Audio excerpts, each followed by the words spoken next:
भाग्य की किताब। क्या हम अपना भविष्य बदल सकते हैं? क्या मनुष्य का भाग्य जन्म से पहले ही तय हो जाता है या यह हमारे कर्मों का परिणाम होता है?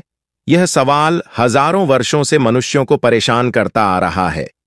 स्वर्गलोक, भाग्य की किताब। देवता और अर्शी बैठे हैं। नारद मुनि ब्रह्मा जी के पास आते हैं। नारद मुनि: ब्रह्मा जी, मैंने सुना है कि आप हर मनुष्य का भाग्य लिखते हैं। क्या यह सच है? ब्रह्मा जी मुस्कुराते हुए: नारद, यह केवल आधा सच है।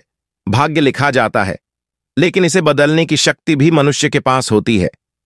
नारद मुनि हैरानी से: तो क्या कोई भी अपना भाग्य बदल सकता है? ब्रह्मा जी, मैं तुम्हें एक कहानी सुनाता हूं जो तुम्हारे प्रश्न का उत्तर देगी। पृथ्वीलोक, एक गरीब लड़का अरुण अपनी बीमार मां के पास बैठा है। उनके पास खाना तक नहीं। उसके पिता मजदूरी करके घर चलाते हैं।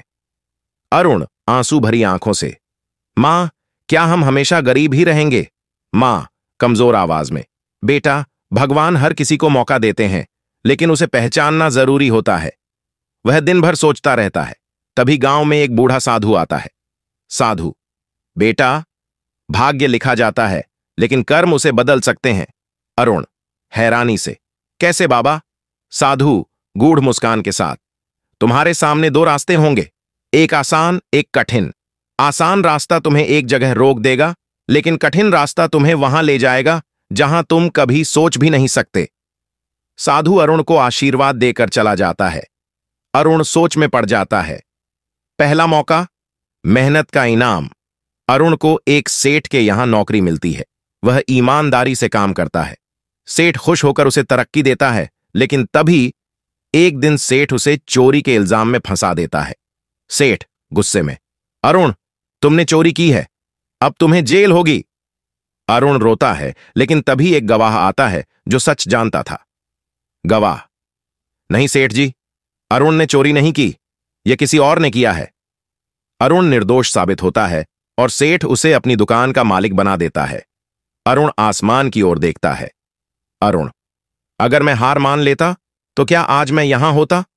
बैकग्राउंड में वही साधु दिखते हैं, मुस्कुराते हुए। दूसरा मौका, जीवन का सबसे बड़ा फैसला। अरुण अब एक सफल व्यापारी बन चुका है, लेकिन एक दिन उसके जीवन का सबसे कठिन निर्णय सामने आता है।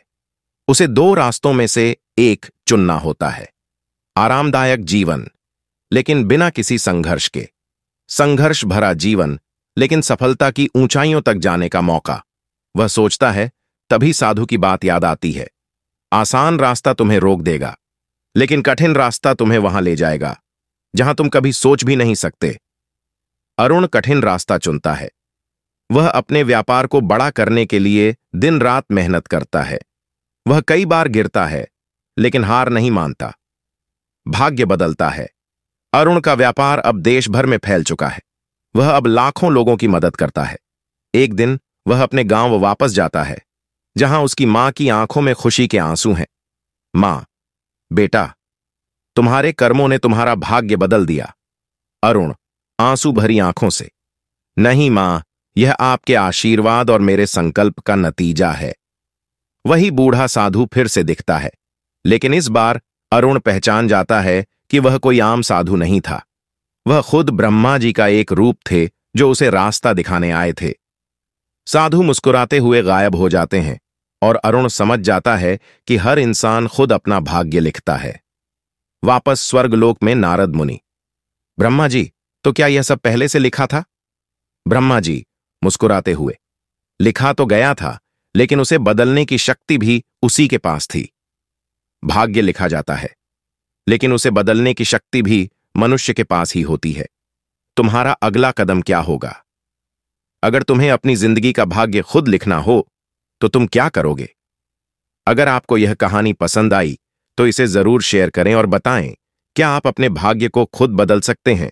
अगर आपको यह वीडियो पसंद आया हो, तो इसे लाइक करें, अपने दोस्तों के साथ शेयर करें और चैनल सिस्टम ठाकुर UK 18 को सब्सक्राइब करना न भूलें।